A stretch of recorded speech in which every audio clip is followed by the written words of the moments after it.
ಯಾಕೆ ಮಮ್ಮಿ ಎದಕ್ಕೆ ನನ್ನನ್ನು ಇಲ್ಲಿ ಕರ್ಕೊಂಬಂದೆ? ಸ್ಪಂದನ, ಸಾಗರ್ ಇವತ್ತು ಫುಲ್ ಡೇ ಮನೆಯಲ್ಲಿನೇ ಇರ್ತಾನಂತೆ. ಅದು ಅಲ್ಲದೆ ಅವ್ನು ಯಾಕೋ ಮೂಡ್ ಅಪ್ಸೆಟ್ ಮಾಡ್ಕೊಂಡು ಕೂತ್ಕೊಂಡಿದ್ದಾನೆ ಮನೆಯಲ್ಲಿ. ಯಾರ ಜೊತೆನೂ ಚೆನ್ನಾಗಿ ಮಾತಾಡ್ತಾನೆ ಇಲ್ಲ. ಅದಕ್ಕೆ ಈ ಟೈಮನ್ನು ನೀನು ಚೆನ್ನಾಗಿ ಯೂಸ್ ಮಾಡ್ಕೊಂಡು ಸಾಗರನ ಜೊತೆ ಸ್ಲೋ ಆಗಿ ಚೆನ್ನಾಗಿ ಮಾತಾಡ್ಕೊತ ಅವನಿಗೆ ಹತ್ರ ಆಗ್ಬೇಕು ನೀನು. ಏನು ಅಲ್ಲ ಮಮ್ಮಿ, ಸಾಗರ್ ಮಾವ ಮೂಡ್ ಅಪ್ಸೆಟ್ ಮಾಡಿಟ್ಟು ಅಂದ್ರೆ ಎಲ್ಲರ ಜೊತೆನೇ ಮಾತಾಡ್ತಾ ಇಲ್ಲ, ಇನ್ನು ನನ್ನ ಜೊತೆ ಮಾತಾಡ್ತಾನ? ನೀನೇ ಹೇಳು. ಅದು ಅಲ್ದ ಮಾವ ಖುಷಿಯಾಗಿದ್ದಾಗ ನಾನು ಹೋಗಿ ಮಾತಾಡ್ಸಿದ್ರೆ ಚೆನ್ನಾಗಿ ಮಾತಾಡ್ತಾನೆ, ಅವಾಗ ನಾನು ಚೆನ್ನಾಗಿ ಮಾತಾಡ್ಸ್ಬೋದು, ಅವಾಗೇನೋ ಹತ್ರ ಆಗ್ಬೋದು. ಈಗ ಮೊದಲ ಮೂಡ್ ಹಿಂಗೆ ಮಾಡ್ಕೊಂಡು ಕೂತ್ಕೊಂಡಾನ. ಈ ಟೈಮ್ನಾಗ ನಾನು ಹೋಗಿ ಮಾತಾಡಿಸಿ ಯಾಕೆ ಬೈಸ್ಕೋಬೇಕು ಮಮ್ಮಿ? ಹಾಂ, ಅದು ಅಲ್ದ ಈಗ ಮಾತಾಡ್ಸಿದ್ರೆ ಏನು ಯೂಸ್? ನೀನೇ ಹೇಳು. ಏನಿನ ಹುಂಬು, ಅದಕ್ಕೆ ನಿನಗೆ ಹೇಳೋದು ಬುದ್ಧಿ ಇಲ್ಲ ಅಂತ ಅನ್ನೋದು. ಹಾಂ, ಚೆನ್ನಾಗಿ ನಕ್ಕೊಂತ ಇದ್ದಾಗ ಹೋಗಿ ಮಾತಾಡ್ಸಿದ್ರೆ ಹತ್ರ ಆಗಲ್ಲ. ಈ ಥರ ಮೂಡ್ ಅಪ್ಸೆಟ್ ಇದ್ದಾಗ ಹೋಗಿ ನೈಸ್ ಮಾಡಿ ಮಾತಾಡಿಸಿ ಹಂಗೆ ಸ್ಲೋ ಆಗಿ ಅವ್ನ ಮನಸ್ಸಲ್ಲಿ ಏನಿದೆ ಅಂತ ತಿಳ್ಕೊಂಡು ಅವನಿಗೆ ಹತ್ರ ಆಗಬೇಕು. ಏನು ಅದು ಅಲ್ದ ಅವ್ನು ಮೂಡ್ ಅಪ್ಸೆಟ್ ಮಾಡಿಟ್ಕೊಂಡಿದ್ದಕ್ಕೆ ಖುಷಿ ಅದಾಳಲ್ಲ, ಅವಳ ನೇತ್ರ, ಅವಳಿಗೆ ಫೋನ್ ಮಾಡಾಳ. ಇನ್ನೇನು ನೇತ್ರ ಬರ್ಬೋದು. ಅದಕ್ಕೆ ನೇತ್ರ ಬರೋಕ್ಕಿಂತ ಮುಂಚೆ ನೀನು ಸಾಗರ್ ಹತ್ರ ಹೋಗಿ ಮಾತಾಡಿ, ನೀನೇ ಸಾಗರನ್ನು ಆರಾಮ್ ಕೂಲಾಗಿ ಮಾಡಿಬಿಟ್ಟೆ ಅಂದ್ರೆ ಅವ್ನು ಚೆನ್ನಾಗಿ ನಕ್ಕೊಂತ ಮಾತಾಡ್ಕೊತ ಇರೋ ಹಂಗೆ ನೀನೇನಾರು ಮಾಡಿದೆ ಅಂದ್ರೆ ಮನೆಯಲ್ಲಿರೋರು ಎಲ್ಲರೂ ನಿನ್ನನ್ನು ಫುಲ್ಲು ಹೊಗಳಾಡ್ಬಿಡ್ತಾರೆ. ನಮ್ಮ ಸಾಗರಿಗೆ ಸ್ಪಂದನನ ಸರಿಯಾದ ಜೋಡಿ ಅಂತಾರೆ. ನಮ್ಮ ಸಾಗರನ ನಾವು ಯಾರೂ ಅರ್ಥ ಮಾಡ್ಕೊಂಡಿಲ್ಲ, ಸ್ಪಂದನನ ಅರ್ಥ ಮಾಡ್ಕೊಂಡಿರೋದು ಅಂತ ಎಲ್ಲರೂ ನಿನ್ನನ್ನು ಹೊಗಳ್ತಾರವಾಗ. ಏನು ಅರ್ಥ ಆತ ನಾನು ಹೇಳೋದು? ಅಲ್ಲ ಮಮ್ಮಿ, ಅಕಸ್ಮಾತ್ ಮಾವ ಏನಾರು ಬೈದ ಅಂದ್ರೆ, ಗುರ್ರಂದ ಅಂದ್ರೆ? ನೋಡು, ಸಾಗರ ಬೈಯೋದಿರಲಿ, ಒಂದು ಏಟು ಹೊಡೆದ್ರೂ ಪರವಾಗಿಲ್ಲ, ನೀನು ಮಾತ್ರ ಸಾಗರನ ಹತ್ರ ಚೆನ್ನಾಗಿ ಮಾತಾಡಲೇಬೇಕಿವಾಗ. ಏನು ಅರ್ಥ ಆತಿಲ್ಲ ನಾ ಹೇಳೋದು? ಸರಿ ಮಮ್ಮಿ, ಹೊಟ್ಟೆ ಹಸಿತಾ ಇದೆ, ಏನಾದರೂ ತಿಂದ್ಬಿಟ್ಟು ಹೋಗ್ಲಾ ಸಾಗರ್ ಮಾವನ ಹತ್ರ ಮಾತಾಡೋಕ್ಕೆ? ಅಯ್ಯೋ ನನ್ನ ಮಗಳು, ತಿನ್ನೋದ್ಯಾಕ? ತಿಂದು ಮತ್ತೊಂದು 2 ತಾಸು ಮಕ್ಕೊಂಡು ಹೋಗಮ್ಮ. ಮಲ್ಕೊಳ್ಳೋದಾ ಮಮ್ಮಿ? ಮಲ್ಕೊಂಡ್ರೆ ಮತ್ತೆ ಲೇಟ್ ಆಗಲ್ಲ ಸಾಗರ್ ಮಾವನ ಹತ್ರ ಹೋಗಿ ಮಾತಾಡೋದು? ನಿನಗೆ ಎಷ್ಟು ಸಿಟ್ಟು ಬರ್ತಿದೆ ತಿಂತಾಳ. ಯಾವಾಗ ನೋಡಿದ್ರು ಬರೀ ತಿನ್ನೋದ್ರಾಗ ಇರ್ತಿಲ್ಲ. ಹೋಗು, ಮೊದಲು ಮಾತಾಡ್ಸೋಗು. ಸರಿ ಬಿಡು ಮಮ್ಮಿ, ಅದಕ್ಕೆ ಯಾಕೋ ಗುರು ಅಂತಿದೆ. ಈಗೇನು ಹೊಕ್ಕೇನೆ ಏನಿಲ್ಲ. ತೆರೆ ಎಂಥ ಮಗಳನ್ನು ಕೊಟ್ಬಿಟ್ಟೆಪ್ಪ ನನಗೆ, ಕರ್ಮ. ಇಂಥ ಶಾಣೆ ಇರೋ ನನ್ನ ಹೊಟ್ಟೆಗ ಎಂಥ ದೊಡ್ಡ ಮಗಳನ್ನು ಕೊಟ್ಬಿಟ್ಟೆಪ್ಪ ನೀನು. ಖುಷಿ ಮೇಡಮರ ಮಾಡ್ತೀನಿ. ಖುಷಿ ಒಳಗಡೆ ಇದ್ದಂಗದ ಅಷ್ಟ್ರಾಗಿ ಇವಳ ಹತ್ರ ಏನಾರು ಮಾತಾಡಿ ಇಲ್ಲಿಂದ ಇಲ್ಲೇ ಕಳಿಸ್ಬಿಡ್ತೀನಿ. ಇವತ್ತು ಯಾವುದೇ ಕಾರಣಕ್ಕೂ ಇವಳು ಸಾಗರನ ಮಾತ್ರ ಮೀಟ್ ಆಗಬಾರ್ದು. ಹಂಗೆ ಮಾಡ್ತೀನಿ. ನನ್ನ ಮಗಳ ಒಬ್ಬಕ್ಕೆ ಮಾತಾಡ್ಬೇಕು ಸಾಗರ ಹತ್ರ ಇವತ್ತು. ಹಂಗೆ ಮಾಡ್ತೀನಿ. ಓ ಆಂಟಿ, ನೀವಾ? ಖುಷಿ ಮೇಡಮ್ ಅವ್ರಿಲ್ವಾ? ಯಾಕ, ಎದಕ್ಕೆ ಬಂದಿ ನೀನು ಮನೆಗೆ? ಹಾಂ ಆಂಟಿ, ಅದು ಖುಷಿ ಮೇಡಮ್ ಅವರ ಬಾ ಅಂತ ಅಂದಿದ್ರು, ಅದಕ್ಕೋಸ್ಕರ ಬಂದಿದ್ದೆ. ಅವ್ರೇನೋ ಮನೆಗೆ ಬಾ ಅಂತ ಏನೋ ಒಂದು ಮಾತು ಕರೀತಾರ, ಅದಕ್ಕೆ ಬಂದ್ಬಿಡೋದನ್ನ ನೀನು? ಯಾವಾಗ ನೋಡಿದ್ರು ಬರೀ ಇಲ್ಲೇ ಮನೆಗೆ ಬರೋಕೆ ಕಾಯ್ತಿರ್ತಿ ಅಂತ ಅನ್ಸುತ್ತಾ? ಯಾಕ್ರಿ ಮೇಡಮ್ ಅವ್ರ ಹಿಂಗೆ ಅನ್ನಕುಂತೀರಿ? ಹಾಂ, ಖುಷಿ ಮೇಡಮ್ ಅವ್ರು ಕರೆದಿದ್ದಕ್ಕೆ ನಾನು ಬಂದಿದ್ದು, ನನಗೇನು ಇಲ್ಲಿಗೆ ಬರಲೇಬೇಕು ಅಂತ ಏನು ಆಸೆ ಇಲ್ಲಾಗಿತ್ತು. ಹೋಗೀಗ, ನಾನು ಹೇಳಿನಲ್ಲ, ಹೋಗು. ಖುಷಿ ಬಂದ್ಲಂದ್ರೆ ನಾನು ಹೇಳ್ತೀನಂತ. ಹೋಗು, ನಿನಗೇನು ಇಲ್ಲಿಗೆ ಬಾ ಅಂತ ಅಂದಿಲ್ಲ, ಮೊದಲಿನಿಂದ ನಡಿ. ನೋಡ್ರಿ ಮೇಡಮ್ ಅವರ, ಖುಷಿ ಮೇಡಮ್ ಅವ್ರು ಕರೆದಾರ, ನಾನು ಅವ್ರ ಜೊತೆ ಮಾತಾಡಲೇಬೇಕು. ಅದು ಅಲ್ಲದೆ ಸಾಗರ್ ಸರ್ ಯಾಕೋ ಮೂಡ್ ಅಪ್ಸೆಟ್ ಆಗಿದೆ ಅಂತ ಅವ್ರದ್ದು, ಯಾರ ಜೊತೆನೂ ಸರಿಯಾಗಿ ಮಾತಾಡ್ತಾನೆ ಇಲ್ಲ ಅಂತೆ, ಅದಕ್ಕೋಸ್ಕರ ಬಂದಿದ್ದೀನಿ. ಪ್ಲೀಸ್ ನಿಮ್ಮ ಪಾಡಿಗೆ ನೀವು ಇದ್ಬಿಡಿ. ಇದು ನಮ್ಮನೆ ವಿಷಯ, ನಾವು ಏನು ಬೇಕಾದರೂ ಮಾಡ್ಕೋತೀವಿ. ಮೂರನೇದವ್ರು ನಮ್ಮನೆ ವಿಷಯಕ್ಕೆ ತಲೆ ಹಾಕೋದು ನನಗಿಷ್ಟ ಇಲ್ಲ. ಹೋಗಿಲ್ಲಿಂದ ಮೊದಲು. ಖುಷಿ ಮೇಡಮ್ ಅವ್ರು ಬಂದು ನೀ ಹೋಗು ನೇತ್ರ ಮನೆಗೆ ಅಂತ ಹೇಳಿ ನಾವಾಗ ಹೋಗ್ತೀನಿ. ಅರೆ ನೇತ್ರ, ಯಾವಾಗ ಬಂದೆ? ಇವಾಗ ಬಂದೆ ರೀ ಮೇಡಮ್ ಅವ್ರ, ಒಂದು 2 ನಿಮಿಷ ಆಯ್ತು ಅಷ್ಟೇ. ಖುಷಿ, ಯಾಕಮ್ಮ ನೇತ್ರನ ಕರೆಸಿದೆ ಮನೆಗೆ? ಪದೇ ಎದಕ್ಕೆ ಕರೆಸ್ದೆ? ಪಾಪ ಹುಡುಗಿದು ಏನು ಕೆಲಸ ಇರುತ್ತೋ ಏನೋ ಹೊರಗಡೆ, ಪದೇ ಕರೆಸೋದು ಸರಿ ಇರಲ್ಲಮ್ಮ. ನೇತ್ರ, ನಿನಗೇನಾದರೂ ಡಿಸ್ಟರ್ಬ್ ಆಯ್ತಾ ನಾ ಕರೆದಿದ್ದು? ಅಯ್ಯೋ ಪರವಾಗಿಲ್ಲ ರೀ ಮೇಡಮ್ ಅವ್ರ, ನೀವು ಆ ಥರ ಏನು ಅನ್ಕೊಳಕ್ಕೆ ಹೋಗ್ಬೇಡ್ರಿ. ನೀವು ಯಾವಾಗ ಬೇಕಾದರೂ ಕರೀರಿ, ನಾನು ಬರ್ತೀನಿ, ನನಗೇನು ತೊಂದರೆ ಇಲ್ಲ. ಥ್ಯಾಂಕ್ಸ್ ನೇತ್ರ. ಬಾ, ನಿನ್ನ ಜೊತೆ ಒಂದು ಸ್ವಲ್ಪ ಮಾತಾಡೋದಿದೆ, ಅಲ್ಲೇ ಮಾತಾಡೋಣ ಬಾ.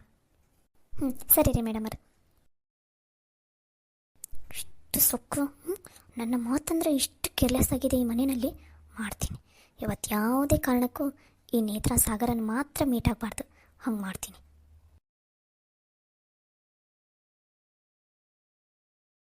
ನೇತ್ರ, ನಿನ್ನಿಂದ ಒಂದು ಹೆಲ್ಪ್ ಆಗಬೇಕಾಗಿತ್ತು, ಪ್ಲೀಸ್. ಇಲ್ಲ ಅಂತ ಮಾತ್ರ ಹೇಳಬೇಡ.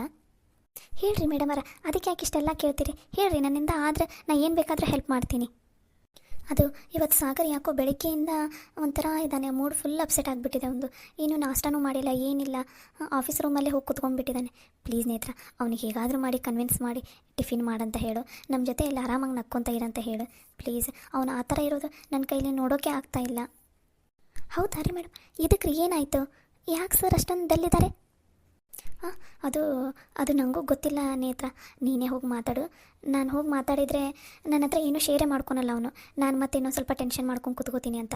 ಅದಕ್ಕೆ ಪ್ಲೀಸ್ ನೀನು ಹೋಗಿನೇ ಏನಾದರೂ ಮಾಡಿ ಕನ್ವಿನ್ಸ್ ಮಾಡ್ತೀಯ ಅವನಿಗೆ. ಪ್ಲೀಸ್ ನೇತ್ರ. ಅಲ್ಲ ಮೇಡಮರ, ನಿಮ್ಮ ಹತ್ರನೇ ಏನು ಹೇಳಲ್ಲ ಅಂತಂದರೆ ಇನ್ನು ನನ್ನ ಹತ್ರ ಹೇಳ್ತಾರಾ? ಪ್ಲೀಸ್ ನೇತ್ರ, ಒಂದು ಸಲ ಟ್ರೈ ಮಾಡು. ಸರಿ ಮೇಡಮರ, ನಾ ಹೋಗಿ ಮಾತಾಡ್ತೀನಿ ಬಿಡ್ರಿ. ಎಲ್ಲದಾರ? ಅಲ್ಲೇ ಆಫೀಸ್ ರೂಮ್ನಲ್ಲಿದ್ದಾರೆ ನೋಡಿ. ಅಕಸ್ಮಾತ್ ಅವನೇನಾದರೂ ಸಿಟ್ಟು ಬಂದು ಬೈದರೆ ನೀನೇನು ಅನ್ಕೋಬೇಡ. ಪ್ಲೀಸ್ ನೇತ್ರ, ಇದೊಂದು ಸಲ ನನಗೋಸ್ಕರ ಪ್ಲೀಸ್. ಅಯ್ಯೋ ಇರಲಿ ಬಿಡ್ರಿ ಮೇಡಮರ, ಏನಾಗೋದಿಲ್ಲ. ಬೈದ್ರೆ ಏನಾಗುತ್ತಾ? ಸರಿಂದನೂ ನನಗೆ ಎಷ್ಟೋ ಸಲ ಎಷ್ಟೊಂದು ಹೆಲ್ಪ್ ಆಗಿದೆ. ನಿಮ್ಮಿಂದನೂ ಎಷ್ಟು ಹೆಲ್ಪ್ ಆಗಿದೆ. ನಾನು ಇದೊಂದು ಸಣ್ಣ ಸಹಾಯ ಮಾಡಲಿಲ್ಲ ಅಂದರೆ ಹೇಗೆ? ನಾನು ಹೋಗಿ ಮಾತಾಡ್ತೀನಿ ಬಿಡ್ರಿ, ನೀವೇನು ಚಿಂತೆ ಮಾಡಬೇಡ್ರಿ. ಸರಿ, ನಾನು ಬರಲಾ ನಿನ್ನ ಜೊತೆ? ಬ್ಯಾಡ್ರಿ ಮೇಡಮರ, ನಾನೇ ಹೋಗಿ ಮಾತಾಡ್ಕೊಂಬರ್ತೀನಿ ತೋರಿ. ಸರಿ ನೇತ್ರ. ಸಾಗರ್ ಮಾವ, ಏನು ಮಾಡಕ್ಕಂತೀರಿ? ಸ್ಪಂದನ, ನನ್ನ ಮೂಡ್ ಸರಿ ಇಲ್ಲ, ಪ್ಲೀಸ್ ಇಲ್ಲಿಂದ ಹೋಗು. ಮಾವ ಏನಾಯ್ತಂತ ಹೇಳು. ನನ್ನಿಂದ ಏನಾದರೂ ಹೆಲ್ಪ್ ಆದರೆ ನಿನ್ನ ಪ್ರಾಬ್ಲಮ್ಗೆ ನಾನು ಸೊಲ್ಯೂಷನ್ ಕೊಡ್ತೀನಿ. ಪ್ಲೀಸ್ ಮಾವ, ಏನಾಯ್ತು ಹೇಳು. ಸ್ವಲ್ಪ ಏನಾದರೂ ತಿನ್ಬಾ ಮಾಮ, ಟಿಫಿನ್ ಆದರೂ. ಹಾಗೆ ಕೂತಿದೆಯಲ್ಲ. ಸ್ಪಂದನ, ನಿನಗೊಂದ್ಸಲ ಹೇಳಿದರೆ ಅರ್ಥ ಆಗುತ್ತೆ ಏನಿಲ್ಲ. ಸ್ವಲ್ಪ ಹೊತ್ತು ನನ್ನ ಪಾಡಿಗೆ ನನ್ನನ್ನು ಬಿಟ್ಟು ಬಿಡ್ರಿ. ಯಾರೂ ಮಾತಾಡ್ಸೋ ಅವಶ್ಯಕತೆ ಇಲ್ಲ ನನಗೆ. ಹೋಗಿಲ್ಲಿಂದ. ಆಯ್ತು ಬಿಡು ಮಾವ, ಅದಕ್ಕೆ ಯಾಕೆ ನಮಗೆ ಗುರ್ರ ಅಂತಿದ್ದಿ? ಹೇಳಕ್ಕೆ ಇಷ್ಟ ಇಲ್ಲ ಅಂದರೆ ಹೇಳಬೇಡ ಬಿಡು. ಸರ್, ನಿನಗೊಂದ್ಸಲ ಹೇಳಿದ್ರೆ ಅರ್ಥ ಆಗಲ್ಲ. ಇಲ್ಲಿಂದ ಹೋಗು ಅಂತ. ಹೋಗು ಇಲ್ಲಿಂದ. ನೀನು ಮುಖ ತೋರಿಸ್ಬೇಡ ನನಗೆ. ಹೋಗು, ಇಲ್ಲ ಅಂದರೆ ನೋಡು ಮತ್ತೆ ನಾನು ಸಿಟ್ಟಲ್ಲಿ ಏನು ಮಾಡ್ತೀನೋ ನನಗೆ ಗೊತ್ತಿಲ್ಲ. ಒಂದು ಸ್ವಲ್ಪ ಹೊತ್ತು ನನ್ನ ಪಾಡಿಗೆ ನನ್ನನ್ನು ಬಿಟ್ಟು ಬಿಡು. ಹೋಗು. ಅದು ಸ್ಪಂದನ, ನಿಂಗೆ ಹೇಳಿದರೆ ಅರ್ಥ ಆಗಲ್ಲ. ಅರೆ ನೇತ್ರ, ನೀನಾ? ಹಾಂ ಸರ್, ನಾನೇ. ನೀವು ಯಾರಂತ ಅಂದ್ಕೊಂಡ್ರಿ? ಅಯ್ಯೋ, ನಾನು ಸ್ಪಂದನ ಅಂದ್ಕೊಂಡೆ. ಅವಳು ಬಂದು ತಲೆ ತಿಂತ ಇದ್ಲ, ಅದಕ್ಕೋಸ್ಕರ ನಿನ್ನೆ ಅವಳಂತ ಮಾಡಿ ರೇಗಾಡ್ಬಿಟ್ಟೆ. ಸಾರಿ. ಹಾಂ, ಇಟ್ಸ್ ಓಕೆ ಸರ್. ಅದು ನಿಮ್ಮ ಹತ್ರ ಒಂದು ಸ್ವಲ್ಪ ಮಾತಾಡಬೇಕಾಗಿತ್ತು ಸರ್. ನೇತ್ರ, ಪ್ಲೀಸ್, ನನಗಿವಾಗ ಯಾರ ಜೊತೆ ಮಾತಾಡೋಕ್ಕೂ ಇಷ್ಟ ಇಲ್ಲ. ಪ್ಲೀಸ್ ಇಲ್ಲಿಂದ ಹೋಗ್ಬಿಡು. ನನ್ನೊಂದು ಸ್ವಲ್ಪ ಹೊತ್ತು ನನ್ನ ಪಾಡಿಗೆ ನನಗಿರೋದಕ್ಕೆ ಬಿಟ್ಬಿಡಿ ಪ್ಲೀಸ್. ಸರ್, 5 ನಿಮಿಷ ಮಾತಾಡ್ತೀನಿ, ಭಾಳ ಹೊತ್ತಿಲ್ಲ. Please sir. ನೇತ್ರ, ನನ್ನ ಮೂಡ್ ಸರಿ ಇಲ್ಲ ಇವತ್ತು. ಪ್ಲೀಸ್ ಇಲ್ಲಿಂದ ಹೋಗ್ಬಿಡು. ಸರ್, ಅಂಥದ್ದು ಏನಾಯ್ತು ಇವಾಗ? ಯಾಕೆ ಇಷ್ಟೊಂದು ಟೆನ್ಷನಲ್ಲಿದ್ದೀರಾ? ಯಾಕೆ ಮೂಡ್ ಅಪ್ಸೆಟ್ ಆಗಿದೆ ನಿಮ್ಮದು? ಏನು ಹೇಳಿ ಸರ್. ನಿಮ್ಗೆ ಅಷ್ಟೊಂದು ಸಿಟ್ಟಿದ್ರೆ, ಅಷ್ಟೊಂದು ಬೇಜಾರಿದ್ರೆ ನನಗೊಂದೇಟು ಹೊಡೆದ್ಬಿಡಿ ಸರ್. ನಾನೇನು ಬೇಜಾರು ಮಾಡ್ಕೊಳಲ್ಲ. ಆದರೆ ಈ ಥರ ಯಾರ ಜೊತೆನೋ ಮಾತಾಡದೆ, ಏನೂ ತಿಂದೆ ನೀವು ಈ ಥರ ಕೂತ್ಕೊಂಡ್ರೆ ಮನೆಯಲ್ಲಿರೋರು ಎಲ್ಲರೂ ಎಷ್ಟು ಬೇಜಾರಾಗ್ತಾರೆ ಗೊತ್ತಾ? ನೀವೇನೂ ತಿಂದಿಲ್ಲ ಅಂತ ಮನೆಯಲ್ಲಿ ಇರೋರು ಕೂಡ ಏನೂ ತಿಂದಿಲ್ಲ ಗೊತ್ತಾ ಸರ್? ಪ್ಲೀಸ್ ಸರ್, ಏನಾಯ್ತಂತ ಹೇಳಿ. ಮೊನ್ನೆನೂ ನೀವು ಏನೋ ಹೇಳಬೇಕು ನನ್ನ ಹತ್ರ ಅಂತ ಅಂದ್ಕೊಂಡಿದ್ರಿ. ಆದರೆ ಅದು ನಾನೇ ನನ್ನ ಪ್ರಾಬ್ಲಮ್ ಹೇಳಿ ಎಲ್ಲ ಎಡ್ಬಟ್ಟು ಮಾಡಿಬಿಟ್ಟೆ. ಇಲ್ಲಾಂದರೆ ನೀವು ಅವತ್ತೇ ಹೇಳ್ಕೊತಿದ್ರಿ ಅನಿಸುತ್ತೆ. ಪ್ಲೀಸ್ ಸರ್, ನಂದು ಎಷ್ಟೋ ಪ್ರಾಬ್ಲಮ್ಗೆ ಸೊಲ್ಯೂಷನ್ ಕೊಟ್ಟಿದ್ದೀರಾ, ಹೆಲ್ಪ್ ಮಾಡಿದ್ದೀರಾ. ಇದೊಂದು ಸಲ ನನಗೆ ಹೆಲ್ಪ್ ಮಾಡೋದಕ್ಕೆ ಅವಕಾಶ ಕೊಡಿ ಸರ್, ಪ್ಲೀಸ್. ಏನಿಲ್ಲ ನೇತ್ರ, ಅದೇ ನನಗೆ ನಮ್ಮ ತೋಟದ ಫಾರ್ಮ್ ಹೌಸ್ ಇದೆ ಅಲ್ಲ, ಅಲ್ಲಿ ಪ್ರಾಬ್ಲಮಿಂದ ಸೊಲ್ಯೂಷನ್ನೇ ಸಿಗ್ತಾ ಇಲ್ಲ. ಏನು ಮಾಡಬೇಕು ಅಂತ ನಂಗೆ ಗೊತ್ತಾಗ್ತಾ ಇಲ್ಲ ನನಗೆ. ಸರ್, ಅದು ಅವ್ರ ಪಕ್ಕದ ಹೊಲದವರೇ ಏನೋ ಬಂದು ಹಣ್ಣೆಲ್ಲ ಕಿತ್ಕೊಂಡು ಹೋಗ್ತಾರೆ ಅಂತ ಹೇಳಿದ್ರಲ್ಲ, ಅವ್ರ ಹತ್ರ ಹೋಗಿ ಮಾತಾಡಿದ್ರೆ ಆಯ್ತಲ್ಲ. ಅದಕ್ಕೂ ಮಿಕ್ಕಿ ಅವರೇನಾದರೂ ಪ್ರೂಫು ಹಾಗೆಲ್ಲ ಕೇಳಿದರೆ ಇದೇ ಇದೆಯಲ್ಲ ಸರ್. ಹೇಗೋ ಫಾರ್ಮ್ ಹೌಸಲ್ಲಿ CC ಕ್ಯಾಮ್ರಾ ಇದ್ದಾವಲ್ಲ, ಅದ್ರದ್ದು ಫುಟೇಜರೆಲ್ಲ ತೊಗೊಂಡೋಗಿ ಅವ್ರಿಗೆ ತೋರಿಸಿದ್ರೆ ಆಯಿತು. ನೇತ್ರ, ಪ್ರಾಬ್ಲಮ್ ಅಷ್ಟು ಈಸಿಯಾಗಿದ್ದಿದ್ದರೆ CC ಕ್ಯಾಮ್ರಾದಲ್ಲಿ ಎಲ್ಲ ಕ್ಯಾಪ್ಚರ್ ಆಗಿದ್ದಿದ್ರೆ ನಾನು ತೊಗೊಂಡು ಹೋಗಿ ಅವನ ಹತ್ರ ಮಾತಾಡಿ ಅವನನ್ನು ಒದ್ದು ಪೊಲೀಸ್ ಕೈಯಲ್ಲಿ ಹಿಡಿಸ್ಕೊಟ್ಟು ಬಿಡ್ತಿದ್ದೆ. ಆದರೆ ನಮ್ಮ CC ಕ್ಯಾಮ್ರಾ ಏನು ಹಾಕಿದ್ದೀವಲ್ಲ, ಅದು ವರ್ಕೇ ಆಗ್ತಾಯಿಲ್ಲ. ಒಂದು 6 ಮಂತ್ಸ್ ಆಯ್ತು ಇವಾಗ. ಯಾರಿಗೂ ಗೊತ್ತೇ ಆಗಿಲ್ಲ ಅಲ್ಲಿರೋರಿಗೆ. ಸರ್, ಏನು ಹೇಳ್ತಾ ಇದ್ದೀರಾ ನೀವು? ಅದು ಹೇಗೆ ಸಾಧ್ಯ? CC ಕ್ಯಾಮ್ರಾಸ್ ಎಲ್ಲ ಅಲ್ಲೇ ಇದ್ದಾವೆ ಅಂದಮೇಲೆ ಅದು ವರ್ಕ್ ಆಗಲ್ಲ ಅಂದರೆ ಅಲ್ಲಿರೋರು ಯಾರಿಗೂ ಗೊತ್ತೇ ಆಗಲ್ವಾ? ಒಬ್ರಿಗೂ ಗೊತ್ತಾಗದೇ ಇರುತ್ತಾ? ಹ್ಞೂ ನೇತ್ರ, ಅಲ್ಲಿರೋ ಅಜ್ಜ ಮತ್ತು ಅವರೆಲ್ಲ ಏನು ಅಂದ್ಕೊಂಡ್ಬಿಟ್ಟಿದ್ದಾರೆ, CC ಕ್ಯಾಮ್ರಾಸ್ ಎಲ್ಲ ವರ್ಕ್ ಆಗುತ್ತೆ ಅಂತ ಅಂದ್ಕೊಂಡಿದ್ದಾರೆ. ಬಟ್ ಅಲ್ಲಿರೋದು ಎಲ್ಲ CC ಕ್ಯಾಮ್ರಾದು ಏನೇನು ಕ್ಯಾಪ್ಚರ್ ಆಗಿದೆ ಅದೆಲ್ಲ ಡಿಲೀಟ್ ಆಗೋಗಿದೆ. ಯಾರೋ ಬೇಕಂತಲೇ ಅದರಲ್ಲಿರೋ ಫುಟೇಜರ್ನ ಎಲ್ಲನೂ ಹಾಳು ಮಾಡಿದ್ದಾರೆ. ಅದು ಯಾರಂತ ಗೊತ್ತಾಗ್ತಿಲ್ಲ. ಅದಕ್ಕೂ ಮಿಕ್ಕಿ ನಾನು ಅವ್ರ ಪಕ್ಕದ ಹೊಲದವ್ರು ಇದ್ದಾರಲ್ಲ ಮಾಳಿಗೆರು, ಅವ್ರ ಹತ್ರ ಹೋಗಿ ಕೂಡ ನಾನು ಮಾತಾಡಿದೆ.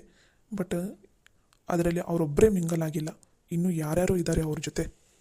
ಸರ್, ಏನು ಹೇಳ್ತಾ ಇದ್ದೀರಾ ನೀವು?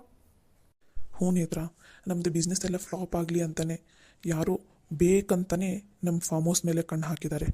ಅದು ಮಾತ್ರ ನಿಜ. ಬಟ್ ಅದು ಯಾರು ಅಂತ ಗೊತ್ತಾಗ್ತಾನೇ ಇಲ್ಲ ನನಗೆ. ಇವಾಗ ಏನು ಮಾಡಬೇಕು ಅಂತಲೇ ಗೊತ್ತಾಗ್ತಾ ಇಲ್ಲ ನನಗೆ. ಒಂದೇ ಒಂದು ಸಣ್ಣ ಕ್ಲೂ ಸಿಕ್ಕರೂ ಸಾಕು ನನಗೆ ಅವ್ರು ಯಾರು ಅಂತ ಕಂಡು ಹಿಡಿತೀನಿ. ಬಟ್ ಒಂದು ಕ್ಲೂ ಸಿಗ್ತಾನೇ ಇಲ್ಲ. ಅದರಿಂದ ಎಷ್ಟು ಲಾಸ್ ಆಗ್ತಾ ಇದೆ ಬಿಸ್ನೆಸ್ನಲ್ಲಿ. ಇವಾಗ ಡ್ಯಾಡಿ ಹೇಳಿದರೆ ಅವರು ಫುಲ್ ಟೆನ್ಷನ್ ಆಗಿಬಿಡ್ತಾರೆ, ಮತ್ತು ಅವರು ಹೆಲ್ತ್ ಎಲ್ಲ ಅಪ್ಸೆಟ್ ಆಗಿಬಿಡುತ್ತೆ. ಮನೆಯಲ್ಲೂ ಯಾರಿಗೂ ಗೊತ್ತಿಲ್ಲ ಅಷ್ಟೆಲ್ಲ ಲಾಸ್ ಆಗ್ತಾ ಇರೋದು, ನನಗೊಬ್ಬನಿಗೆ ಗೊತ್ತಿರೋದು. ಇದನ್ನೆಲ್ಲ ಹೆಂಗೆ ಹ್ಯಾಂಡ್ಲ್ ಮಾಡಲಿ ಅಂತಲೇ ಗೊತ್ತಾಗ್ತಾ ಇಲ್ಲ ನನಗೆ. ಸರ್, ಹಾಗಾದರೆ ಪಕ್ಕದ ಹೊಲದವ್ರು ಅಷ್ಟೇ ಅಲ್ಲ ಇದಕ್ಕೆ ಕಾರಣ? ಇಲ್ಲ ನೇತ್ರ, ಅವರಷ್ಟೇ ಅಲ್ಲ, ಅವ್ರ ಹಿಂದೆ ಮತ್ತೆ ಯಾರೂ ಇದ್ದಂಗಿದ್ದಾರೆ. ಅವ್ರನ್ನ ಕಂಡುಹಿಡಿಬೇಕು ಮೊದಲು. ಆದರೆ ಅವ್ರು ಯಾರು ಅಂತ ಹೆಂಗೆ ಕಂಡುಹಿಡಿಯೋದು ಅದೇ ಗೊತ್ತಾಗ್ತಾ ಇಲ್ಲ ನನಗೆ. ಸರ್, ಎಲ್ಲ ಪ್ರಾಬ್ಲಮ್ಗೂ ಸೊಲ್ಯೂಷನ್ ಇದ್ದೇ ಇರುತ್ತೆ. ನಾವು ಒಂದು ಸ್ವಲ್ಪ ತಾಳ್ಮೆಯಿಂದ ಹುಡುಕಬೇಕು ಅಷ್ಟೇ. ನೀವೇನು ಚಿಂತೆ ಮಾಡಬೇಡಿ. ಈ ಪ್ರಾಬ್ಲಮ್ಗೆ ನಾನು ನಿಮಗೆ ಹೆಲ್ಪ್ ಮಾಡ್ತೀನಿ ಸೊಲ್ಯೂಷನ್ ಕಂಡುಹಿಡಿಯೋದಕ್ಕೆ. ಇಬ್ಬರು ಸೇರಿ ಈ ಪ್ರಾಬ್ಲಮ್ನ ಹೇಗಾದರೂ ಮಾಡಿ ಸಾಲ್ವ್ ಮಾಡೋಣ. ಪ್ಲೀಸ್ ಸರ್, ಇವಾಗ ಒಂದು ಸ್ವಲ್ಪ ಟಿಫಿನ್ ತಿನ್ಬರ್ರಿ. ನೀವು ಈ ಥರ ಮೂಡ್ ಅಪ್ಸೆಟ್ ಮಾಡ್ಕೊಂಡು ಕೂತ್ಕೊಂಡ್ರೆ ಮನೆಯಲ್ಲಿರೋರಿಗೆಲ್ಲ ಡೌಟ್ ಬರುತ್ತೆ. Please sir.